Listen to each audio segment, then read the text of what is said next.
Hey, Arrow. Neil Tyson here. How are you doing today, sir? Doing good, thank you. Thank you for your interest. Absolutely. I'm a space nerd. What are you talking about? I mean, I was the guy that tipped over his doghouse as a kid, and that was my module to get up to the moon. Oh, did you make it? I did. And the funniest thing about it is that the moon to me was the horse manure pile over to because it wasn't like normal soil. Well, the thing is, the moon. Some people look up and wonder what it is. Some people look up and wonder what it is. Others look up and say, "I want to go there." Yeah. And we are the species. We are members of a species where some people are not content with Earth or their backyard, and they got to travel. They've got to explore. And that's deep in our DNA because the origin of our species in Africa, people started walking, and they walked north into Europe and then Asia and across the Bering Strait into North America. So we're some traveling folk. Yeah. And now that Earth was charted, what do you go next? And we go to the moon and beyond. And so the book it tracks the fits and starts of our effort to ascend Earth's surface and reach where only our dreams had previously taken us. Are you inspired by the fact that we're now in the southern regions of the moon? Because, I mean, it's like, why haven't we gone there before? But now they say there's something there that we've been missing. Yeah, so I'm glad to welcome India, right? There's the fourth country to have the ability to do this. And I'd like to see a future where 100 countries can do it, or every country can do it. It is our collective backyard. It's the backyard of our species. It's not the backyard of any one country. You can't draw borders in space. It doesn't work. And Arthur C. Clarke observed that a spaceship moving through the vacuum of space, if you held up a flag, it would hang limp because there's no air for it to furl within. So maybe that's an indication that space travel is not a place for countries to fly flags. It's just a place for humans to explore.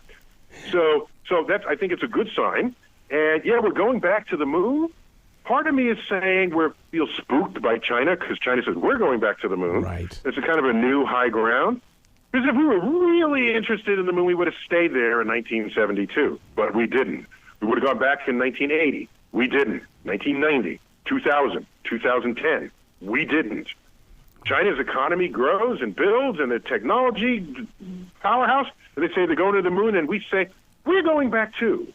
So it feels very reactive to me rather than proactive, but fine. If that's what it took, I'll take it. Yeah. And it's the continuing journey to ascend from Earth and make our presence known elsewhere, not only in our backyard, but in the universe. But see, we need writers like you when it comes to, and researchers like you, and with this book, To Infinity and Beyond, I would have never known about the colorful aqua ball on Uranus. It's like, what? If I didn't have this, I wouldn't know. Yeah, until you're 8 years old, you're allowed to say Uranus, yes. But there's a funny one where you say, well, do you have, like, asteroids on Uranus, right? It's like there's no end to where that goes. But, yeah, in the book, there are these tidbits that you learn along the way. Here's a quick one. If you're from Earth, you're an Earthling. You're from Mars, you're a Martian. If you're from Venus, you're Venusian. Except that's not the correct word. Oh. That word was invented because the real word was already taken. All right? When medical doctors found a disease common to those who make love all the time, they named it after Venus, and it's called venereal. Oh. If you're from Venus, you are venereal. Okay? That's just embarrassing now. You can't be from Venus and say, hey, shake my hand, I'm venereal. And that's the proper word. So we invented Venusian just to compensate for this loss. So these biscuits are along the way just to add flavor interest to your learning. And I'd like to think that as you get into the book, you don't even know you're learning. Right. You're just celebrating the relationship between discovery and the fits and starts that we've been through and pop culture that you already care about. Yeah, yeah. And I'm going to give you a big compliment in the greatest way, in the way that this book right here, the way that it's put together, the short story forms, it reminds me so much of the Reader's Digest. And I think that's the reason why I can't put it down, because I grew up with Reader's Digest and I learned a lot of things from those short stories.